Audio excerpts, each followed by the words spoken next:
It's. I mean, in terms of the plastic, the netting. Well, you can use just cheap plastic. You get it like at Menards or Home Depot, the cheap stuff. It's only good for 1 or 2 years. This is rated for 4 or 5 years. But again, and I tell this to people all the time, get the best quality you can afford. Don't buy the cheap crap. I fall into that a lot. I preach it, I talk about it to people, but seriously, suck it up for an extra week and get the better if you can afford it, because it will pay for itself in frustration, if nothing else. Yeah, the cheap stuff will disintegrate after one summer. Yeah, it just cracks up. It just cracks up. This won't.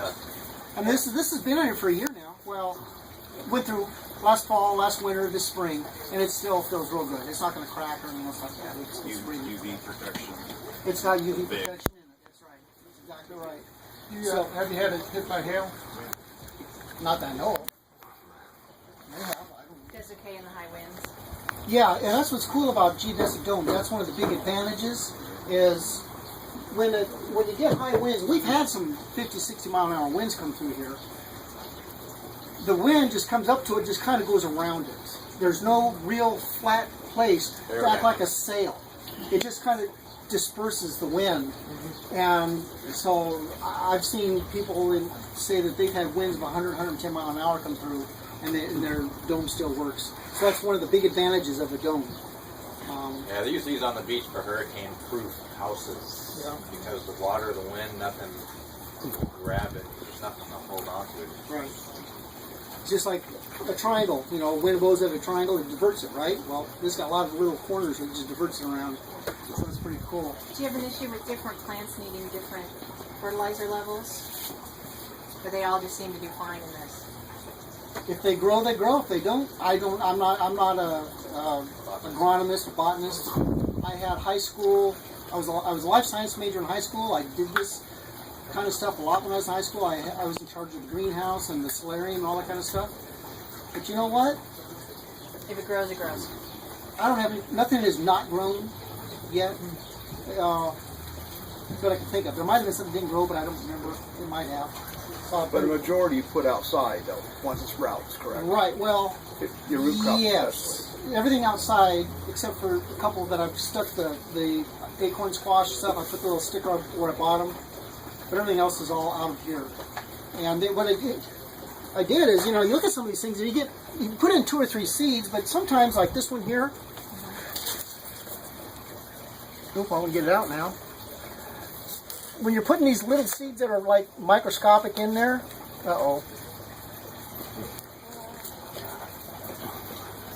about 60 or 70 of them fall in. So you get lots of these. And this is, I don't know, maybe somebody can tell me what this is, luge or louvage, L-O-U-A-G-E. And I don't know what it is or what it does, but I planted them. And see all the seeds that came up? So I was thinning them out. Well, there's some really good plants in there, I mean, I don't mind throwing them away if I don't need them, but so I just started transplanting outside. So now what I'm doing is this is that radish, and I realized, well, this is going to be here for another 2 or 3 weeks. Well, I can start a whole other crop of radishes. So I put some more in here. 8 days later, less than a week, I'm transplanting them outside. And then I got beets coming up here. I planted them at the same time. I'll be transplanting those outside in a few days. So I'm using it instead of wasting the space, That's everything outside came from inside here. And I don't have that much outside. I really honestly, truly don't. Now, I did use a lot of seeds, though, around the house. And then on the other side of that little bus over there, up against the fence, I've got a small little garden that I've not tended to. But I've got a lot of peas coming up, go up the fence, and things up there. Those are seeds.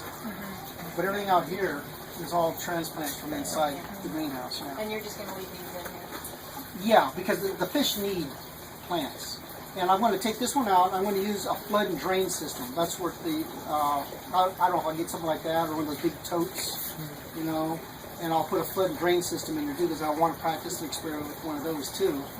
And that's the goal and the plan on that. So this will be going away probably within the next couple 3 weeks, and then I'll build another one in here, and I'll have more to experiment to send out to YouTube and let them have those things. Oh, and go to my YouTube thing and watch. I've got 15 or 20 videos on there about what I did along the way. They're not the best of videos because I didn't know what I was doing, but on the other hand, they're as good as anybody else's they have out there. And watch them. If you like them, click like, because then they'll pop up more for other people. And I want everybody to figure out how to do this stuff for themselves if they would like. And it's Calbino, CALBINOIA for Iowa. And type that in, and it'll take you to my page, and then there's a whole bunch of stuff there, and you just start watching some of the ones. And the longest one's like 10 minutes. The shortest one's like a minute and 30, 40 seconds, you know. So that's something there. And this what's really cool about this, you just stick them back in. And you know, it's pretty good roots when you consider it. They're clean, they're not dirty and stuff. Now, as you're building it, like, so, how do you raise it? So do you start with like your central, and then you just like keep lifting one side to keep working around, or how does that go? Assuming it's level and flat, which I built the pony wall, and I got that pretty level. Then there's a couple things you have to do, but when you start putting, you just start putting the bottom struts on. So it's bottom up? And where's that little, okay. Oh yeah, you definitely start at the bottom, and then work your way around. And so you C struts, B struts, C, C, B, and just put all those down first. Make them good and solid, and then just start fitting in the struts according to your map, your plan, and go all the way around.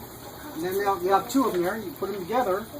And as you're working them, there's a lot of tugging and a lot of pulling to get them to match up. And it's a lot easier with a second person, I can tell. I haven't never worked with another person. Did you end up having to do a lot of second and third cuts, like as you get to the top of making it? Once they were cut, that was it. I started out to build a 24-foot dome, but I had cut these wrong. And I couldn't tell they were wrong or not until I started to put it together. I realized I did something wrong, so I had to figure out what I did wrong. And so I redeveloped a way to cut them. Okay. And I just shortcut the wood shorter. Made them into, I couldn't afford to go buy more wood. So I just made a 20-foot dome instead of a 24-foot dome. But no, once you start putting them in, you screw them in. Hope a tenant goes by, hey, hold this, would you, for a minute? You know, that happened a couple times. But no, you just work your way around, each level at a time, and go up. And when you get up here, I got a little scaffold I own.